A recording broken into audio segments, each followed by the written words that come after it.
فد يوم واحد وقف قدام الشعب العراقي كله وخطب من عندهم حبيبته. كان الشاعر نزار قباني يلقي الشعر بأحد قاعات بغداد، فكان من ضمن الجمهور بنية جميلة وقعت عينه عليها. ظلت اكو نظرات بيناتهم الى ان وقعت بقلبه. فبعدين سأل، قالوا له هاي اسمها بلقيس الراوي من اهل العظمية. راح قبل تقدم لها لكن ابوها رفضه. بعدها سافر ورجع الى اسبانيا الى عمله وهو مليان حزن. ظلوا يتبادلون الرسائل من دون علم ابوها.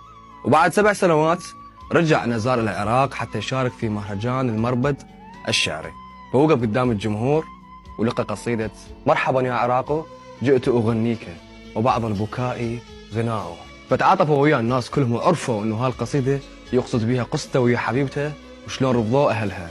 وصلت القصة الى الرئيس العراقي بوقتها ودز عدة وزراء ويا نزار قال لهم يابا روحوا اخطبوا البنية. فعلا راحوا وخطبوا البنية، وافق ابو بلقيس وتزوجوا واستقروا ببيروت. وبلقيس اشتغلت في السفارة العراقية في بيروت.